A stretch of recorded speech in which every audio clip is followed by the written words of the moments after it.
Maayong gabi ka natong tanan. Happy midweek. Kamusta man ang tanan?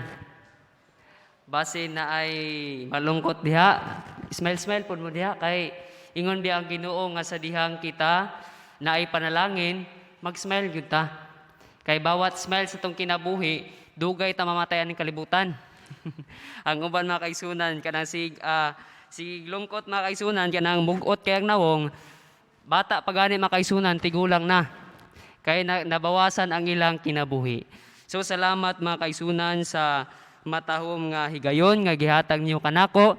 Nagapasalamat ko kay Pastor Mark kay gias ko niya og kuan mga kaisunan kining ako'y mohatag og message. Basta message gani mga kaisunan, di ko mo dili mga kaisunan. Basta ilang ko pakantaha.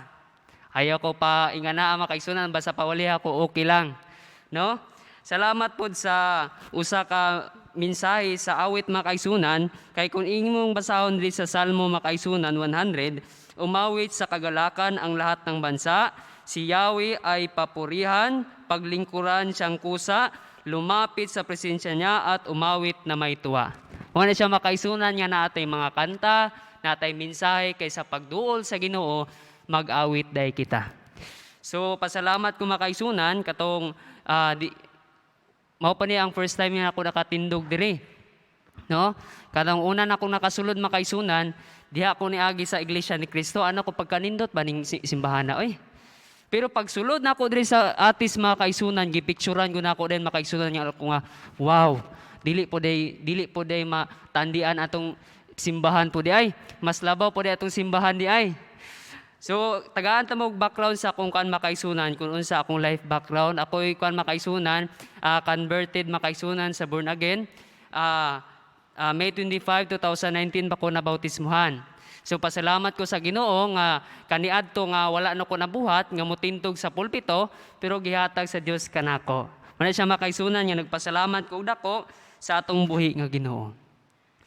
Ang akong kan makaisunan, ang akong mensahe, Jesus is the bridge. Si Ginoong Hesus mao ang tulay kanato padulong sa amahan mga kaisunan. No? Kay daghang mga tao mga kaisunan nga wala nagatuo kay Hesukristo. Bisan gani magsangyaw tanila, moingon nga tinuod ba ka nang isangyaw? Di ba ka na bakak?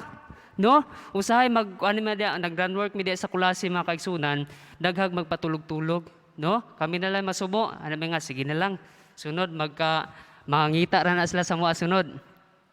Muna siya makaigsunan nga, kami karon makaigsunan, ang akong kauban nga si Brad Justin, nagliman mi mga kaigsunan, no? Bago pa ko nisulod sa liman.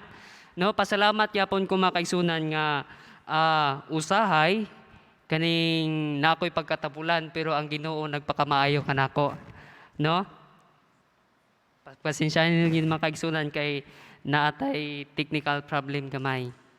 So sa wala pa mga kaisunan, ang ato ang kuan kinapamantay isa ka gamay nga kuan mga kaisunan.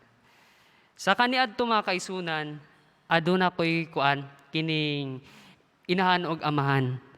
Ang akong inahan og amahan mga kaisunan naghandom nga kami mabuhi mga kaisunan. Kay tungod pirti ka pitos ang kinabuhi sa una dito pa mi sa Zamboanga. No? Ang akong papa makaigsunan, usa ka operator bakho. Gamay ra gud ang sweldo kay dito sa Zamboanga tag 200 lang ang inadlaw. Okay na. No? Ang akong mamagpapa mga kaisunan, ingon sila nga dili man ta ka kuan aning ato ang kinabuhi karon. Nya isig-isig pag siya sa akong lula og lulo nga ikaw ting dili jud ka makapaeskwela sa imong anak. Kay tungod, ang akong papa, anyag uli niya makaisunan mo, adto din sa higdanan ni mama, maglabing-labing din sila, mag-sweet-sweet na yun. So akong lula kay murag, kuan man ka ng murag, wananad sa sweet-sweet ba? So giingnan na niya sa papa nga, ikaw ting, dili ka makapahuman og eskwela sa imong anak. So akong papa, nasubo pag-ayo. Nga nung mag-ingana man ang akong lula. Imbis mama sila mo-motivate, ilan ang gidawn ang ilang anak. Sa dihang sige lang sila ampo mga kaisunan. Na fulfill tanan makaisunan diri sa General Santos City. No? Ang akong papa, gamay ra kay sweldo makaisunan, pero pinaagi sa tabang sa Ginoo makaisunan sa pag-ampo namo diha sa Ginoo, ang Dios nagpanalangin kanamo. Akong kuya naka-eskwela nga walay bayad ang ako maamahan. No, ako makaisunan, wala pa ko kay eskwela pero karon nagundang ko kay tungod nga gusto ko mag-theology. Mo gina akong plano sa akong kinabuhi. So nakuha na ang ato ang na okay na. Let's begin with the obvious. You are alive. Kinsa may patay diri? Wala may patay diri, no? Buhi tang tanan. Your body functioning, breathing, eating, sleeping, and studying. Mo gina ang function sa tibuok natong lawas. Nagakaon ta, nagahingata, nagatulog ta. No? There are 8 billion people are same thing, they are alive. No? Napoy mga pangutana sa mga tao nga millions of people nangutana nga why do I exist? Nganong nabuhi man ko aning kalibutan. No, mo na ang pangutana nga usa pod pangutana nako kaniadto. Napangutana na ba na ninyo kaniadto? Or bisan karon? No? What on earth am I? Unsa man gyud ko diri sa kalibutan? No? Nganong tao man ko? Nganong dili man ko unggoy? Nganong dili man ko hayop? No? Tao ka kay nay purpose ang Ginoo. No? God created you in His image to live in fulfillment and love. Gihimo ka sa Ginoo sa matahom nga paagi. Og ang tanan nga paghigugma sa Dios gihatag kanimo. Mogali lang usahay sa atong pagpakasala. Sa atong pagpakasala naagi pagpasaylo ang Ginoo. Nganuman, ang paghigugma sa Ginoo natuman diha kanimo. No, kay anak ka niya. Ang Ginoo may plano sa atong kinabuhi. We can see God's loving plan for us. No? Ingon da sa Jeremiah 29:11 nga ang Dios may plano kanimo sa dili kadautan, kundi sa pagprosper kanimo may paglaom sa imong kaugmaon. No, ang Dios mga kaigsunan wala siya nagplano kanimo sa kadautan. Tama? Wala siya nagplano kanimo sa kapahamakan nga ikaw oy dodong pagkaugma mamatay na ka. Pagkasunod ugma, wala imong kinabuhi. Dili iday nga na ang Ginoo makaisunan. Kundi ang Ginoo may plano sa imong kinabuhi pero wala pa lang nimo nasabtan pagka umalabot, masabtan na nimo. Ingon da sa letter B makaisunan, but not everyone experience God's love and direction in their lives. Why not? No? Nganong ang uban nga mga tao wala man naka-experience sa gugma sa Ginoo. Ngano man? Kay tungod mankind is separated from God by sin. Pinaagi sa sala, ang Dios nagpalayo sa tao. Imbis ang tao magpaduol sa Dios, ang tao mo palayo na, ang Ginoo na nimo, muduol kanimo nga, uy, pamalik ka mo. Ang Ginoo sigtawag ingon diha sa Proverbs 1:24, ang Dios nagtawag apan walay nanumbaling. Ingana ang ugali sa tao. Bantog ang Dios, ang gugma sa Dios, ang uban nga mga tao wala naka-experience sa gugma sa Ginoo kay ang tao hilabihan sa pagpakasala. Magaling ingon diha makaigsunan sa Romans 3:23, failure to do what God wants us to do. Na failure ang tao kung unsay gusto sa Dios kanimo. Nga naman, ang Ginoo, gusto ang Ginoo kanimo nga mabuhi ka sa hangtod sa kanturan nga walay sala. Mo nay gusto sa Ginoo.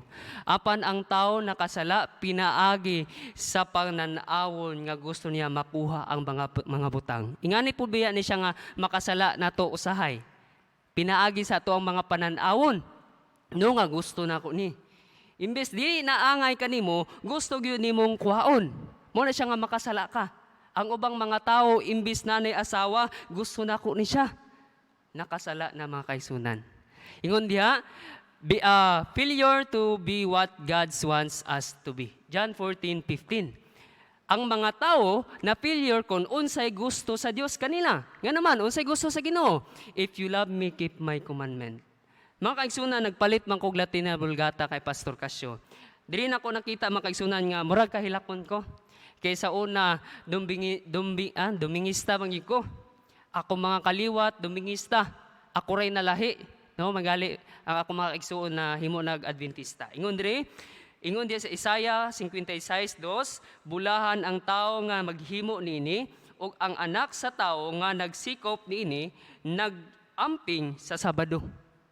Sa una wala na kuning sabtan, mao galing ingon diya nga failure ang tao kay tungod ang gusto sa Ginoo musunod sa sugo sa Ginoo apan ang tao nagpadayon sa pagpakasala. No, walihan gali na siya nimo makaigsunan. Ako isa ka pastora nga friend ako dito makaigsun.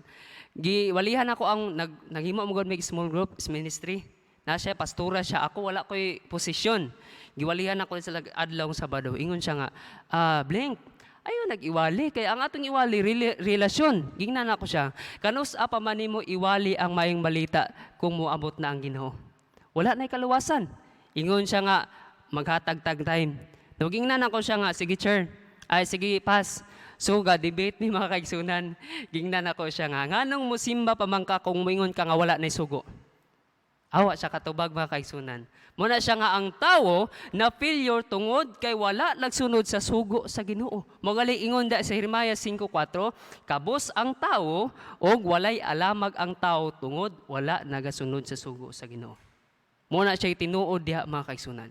Ingon diha, sin has consequences. No? Katong wala pay sala mga kaigsunan, wala pay kamatay, wala pay kahadlok ang tawo, wala pay pagsakit. Sa dihang nanang sala, ingon diha, violence. Ning sugod ang violence, pag-harm sa tao, no? Sakito ng tao, patyo ng tao. Ikaduha, kahadlok. No? Ikatulo, injustice. Ikaapat, emptiness and loneliness. Ingon diha sa violence, physical force to harm someone. No, nagsugod ni kay Cain. Si Cain ang unang murderer sa Biblia.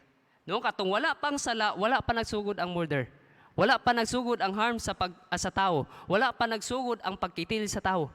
No, wala pa diha ang mga paglibak-libak, no, wala pang pagpasakit sa tao. Sa dihang ang sala ning sulod sa tao, diha na tanan, nang gawas na tanan. No, kay ang sala mao na ang nagamando sa tao nga buhata kini. Mao galing natay sugo ingon diha sa Romans 7:7. 7 verse 1 ba na siya? Or 7, ingon diha, nga ang balao dili na sala. Kundili mao ang tigpahimangno kanato nga sala kana. Pero ang sala mao ang nagadictates sa human flesh. Nga buhata kana, buhata kana. So, ingon diha, number 2, suffering. Pain that caused by injury, illness, loss, etc. Physical, mental, or emotional pain. No katong wala pay sala, apaning abot ang sala na diha ang mga injury. No, masugatan ang tao, mamatay na ang tao, magkasakit na ang tao, tungod ang ato ang lawas nahimo ng sin by nature. Mutuo ba mga kaigsunan? Sin by nature. No, diha na pod nagsugod ang physical. No, imbis perti ka anindot ang tao, ning abot ang mga panahon nahimo nagbungi, nahimo nagbakol, no? Kung wala pa lang nakasala unta ang atong ginikanan mga kaigsunan, gwapo na unta kay ko karon. Tuo ba mga kaigsunan? Kini ang akong pagkagwapo, pasilip lang ni sa una. Pasilip lang ni sa una. Bantog po day na ay mga buang-buang mga kaigsunan, kay diha po day nagsugod sa sala mga kaigsunan. No? Diha na buang-buang, imbis sultihan ni mo maayong balita, di man maminaw. Naiguban nga, imbis dili ni maayo, ginabuhat. No? Perti ka buang-buang. No, pasaylo lang ko sa kong sinultihan makaigsunan pero makita man po nato. No, dili sila buang sa physical apan nahimo sila buang tungod sa ilang gipangbuhat nga dili na maayo. No? Ingon diha, emotional pain. Wala unta tay kabalaka. Pero naa tay kabalaka. Ingon diha, fear, unfair treatment. No? Naa tay kahadlok sa isig katawo. No, ingon gali ang Ginoo diha sa Mateo nga ayaw kamog kahadlok sa magalaglag sa ato ang lawas lang. Apan ang kahadlokan nato mao ang makalaglag sa kalag ug sa espiritu. Ang tao biya dili kumusimba kay mahadlok ang ako ang asawa. Dili kumusimba kay mahadlok ang akong ginikanan. No? Ako biya makaigsunan katong sa dihang nakadungog ko sa pulong sa Ginoo, gingnan ako ang papa nga. Pa. Unsaon man nato ni nga nadunggan man natong kamatuoran. Sumusunod yun ko. No, ingon si Papa, mangali akong Papa, maayo po. Ingon siya nga, Bling, kumusunod ka diya sa kuan, tama na siya. Pero kumusunod ka atong religion nga nag-ingon nga, tao lang si Kristo, bunalan yun ka. Wala siya makaisunan nga, magpasalamat po sa akong Papa. No? Ang tao nanay kahadlok, sa dihang nanay sala. Ingon diya, emptiness, having no real purpose or value. Ang tao sa diyang nakasala, wala na'y value sa kalibutan. No? Kay makita na ito makaisunan nga ang tao, patayo na lang. Easy na lang kayo ang kinabuhi sa tao. Mura na lang bitag manok nga patyon tapos ikuan sa kinang suba ipaanod ana good wala nay value ang kinabuhi kay tungod ang isip sa tao pagpakasala na lang. Mo na siya nga gilunop sa Ginoo ang tanang kalibutan tungod sa hunahuna sa tao kasing-kasing sa tao nga walay makita ang Dios nga maayo. No, basin kita ingana po sunod walaon sa Ginoong kalibutan kundi ta magtinarong. Ikalima, sadness. Nanadiha ang pagkalunli sa tao, nanadiha ang pagka-unhappy sa tao. Magaling ang uban, yun ko nga, magpakamatay na lang ko, kay wa may naghigugma ka na ko. Pero di ba na tinuod, ingon diha sa Biblia nga sa wala pa ka na mugna, ang Dios nagmahal na kanimo. No? Ingon diha, sin separated us from God. No? Ang mga tao makaisunan, mao ni ilang ginaisip nga makaadto sila sa Ginoo. No, una, religion. Religion lang ang akong tuhan, makaadto nako sa Amahan. Religion lang ang akong tuhan ug maluwas nako. Ikaduha, moralidad, maayong pamatasan. Maayong pamatasan lang ang akong hunahunaon para maluwas ko. Maayong pamatasan akong hunahunaon aron makaadto ko sa langit. Ikatulo, edukasyon. Ipanghambog na ko niya akong naadtuan sa kwan, sa ako ang kinabuhi. Summa cum laude, unsa pa nang mga cloudy, unsa pa nang mga cloudihana, no? Hinambog ang edukasyon. Ingon na ikaupat, unsa ni? Good works. Ang maayo kay kong tawo. No, nakapanghatag ko sa uban ingani, maluwas nako. Apan ingon niya, mankind has tried to bridge this gap of separation but always without success. Mao nilang ginabuhat, religion, morality, education, good works, naganahuna sila nga maluwas sila pinaagi nini kung ang ilang kaugalingon lang. Ingon niya, mankind has tried to bridge this gap but always without success. Wala gyud success mga kaisunan kay nga naman walay Kristo sa ilang kinabuhi. Nabi mga tao nga religion lang ang ilang ginaisip pero walay ang ilang ginaisip religion pero wala nagatutok sa Ginoo. Mao lang ingon diha mga kaisunan sa Efeso 6:7, pagpangalagad kamo sa Dios ug ayaw sa tao.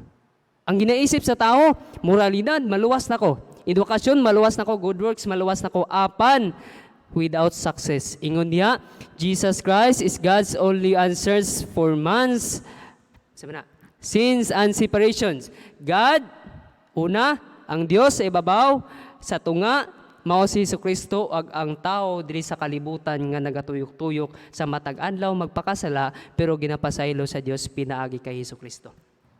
No, tama ba? No? Ingon diya nga si Jesucristo maong ang atong manlalaban sa matag adlaw. Kay kung wala tay manlalaban, kung walay magpakamatay diya sa cross, ingon diya sa ingon diya sa Hebreo 9:22, kung wala ang pag-ula sa dugo, walay pagpasaylo. Muna siya makaisunan nga magpasalamat agdako sa Dios kay Jesucristo dili sa tawo. Magpasalamat man ta pero hilabihan atong pagpasalamat diha kang Jesucristo.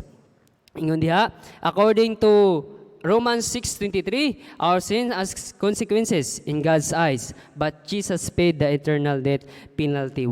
Penalty. Why? No, ingon diha sa Romans 6:23, ang bayad sa sala mao ang kamatayon. Nganong gilukat pa man ka ni Kristo? No? Ang pangutana, nganong gilukat pa man ka ni Kristo? Nganong sige pa kag pakasala, di pa ka maminaw siya, nganong giluwas man jud kaniya? Ingon diha, because He loves you and me. He bridged the gap that separation mankind from God. No, giluwas ta ni Kristo kay gihigugma kaniya ug ako. Dili lang day ang mga Hudiyo. Dili lang day ay ang mga Hintil. Dili lang day ay ang nagagunit sa Biblia. Dili lang day ay ang mga katong mga maayo ug barog sa kalibutan. Apan ikaw ug ako, no? Kita tanan Adventist bi ang mga kaisunan. Bisan ka na mga Katolik, ka na mga Baptist, Adventist na sila. Kay ang meaning anang Adventist dili lang ang mga Sabadista. Kundi meaning anang Adventist, people or person that waiting the second coming of Jesus Christ. Mo na meaning ng Adventist. No? Pero ang tinuod nga Adventist mao ang nagabantay sa sugo sa Dios hangtod siya moabot. No? ang tinuod nga Adventist nag-ila ug nag-ila sa iyang sugo. Ingon diha sa 1 Corinthians chapter 15 verse 3 to 6, Jesus conquered death, and John 14:6, Jesus provide us the way to God. Mao gyud si Kristo ang nag-provide sa atuang kining paglakat padulong sa kinabuhi nga walay katapusan. Kumbaga ingani bitaw ang bridge. Kung wala si Kristo nagtulak padulong sa babaw, wala gyoy ka nit ang tanan. Walay ka na bitaw mura bitaw naguba ug walay nag-construct, no, kung wala si Kristo. Mo na siya makaigsunan nga we have all one responsibility. Natay mga responsibilidad sa atong kinabuhi. No, ingon diha, asa man ni? Ingon diha nga kita anak sa Dios, ingon diha sa Juan 1:12, og ingon diha sa Romans 10:9 hantod 10. We must believe that Jesus come in the flesh and rose again. Number 2, invite Jesus to come in our lives as Savior. No? Uban biyang mga tao makaisunan sa diyang na nagatuon po sa Biblia makaisunan. Abi na ko nagatuo ko sa una nga tanan nagagunit sa Biblia maayo sila. Abi na kung nagatuo ko sa una nga ang mga tao nga kuan ang ilang hunahuna or ang ilang ginapatigbabaw sa ilang kagalingon mao si Jesucristo. Pero nakoy nakuan makaisunan, di na lang nako ikuan makaisunan. Ang uban ding nagagunit sa Biblia makaisunan ang ilang gipadako mao ang ilang kaugalingon. Muna siya makaisunan nga sa pagbantay sa kaugalingon, dili day tamang himantay sa uban kundi sa atuang kaugalingon. Muna siya makaisunan nga mao i-invite nato si Jesus Christ as our Savior in lives. Ingon diri, confess what Jesus Lord our lives. So muna siya makaisunan nga last naman ni siya makaisunan, this means that salvation is not a reward of our good works but a free gift by grace through our faith. Ingon diha sa John 5:24 makaisunan nga promise, Jesus promise us eternal life. Mao na gi-promise sa Ginoo. Wala siya nag-promise nga maadto mog langit tagaan ta mog Hilux. Maadto mog langit tagaan ta mog mansion, no? Nga sama diri ng Malacañang, ingana bisag unsa mga butang. No, nabi atoy kuan makaisunan nga usa ka tawo makaisunan. Ingon ba sa Biblia nga kung nabautismo na naanay kabag-uhan sa kaugalingon. Nato isa ka tawo makaisunan nga sige sag pamalikas. Ingon siya nga di nagyud ko mamalikas. Masimba nako. Pag simba niya makaisunan, ang wali sa pastor ayaw nagyud pamalikas. Kay ginasugo ta sa kaaway aron ang atong kinabuhi madali-dali na padulong sa impierno. Ingon din tong laki nga sige di nagyud ko. Mahadlok na gyud ko. Pag uli niya makaisunan, naman siya'y paksiw sa mga panainununan, no, gibili niya sa balay, walay taklob. Pag uli niya nakita niya ang iri nga, gikaon. Ingon siya, mamalikas na siya, gikuha niya nga, mamalikas siya. Nakadungog man siya sa wali sa pastor nga, ayaw na lagig pamalikas. Giyon siya na yung iring, praise the Lord kang iringa ka. Na praise the Lord ang iring. Wala siya makaisunan nga naay kabaguhan sa kaugalingon, bisan sa mga pagsulti, bisan sa mga pamistigamay. Muna siya makaisunan ang atong mensahe karon. Jesus is the bridge of our life. Jesus is the bridge all of people. Og mayong gabi ug happy midweek kanatong tanan.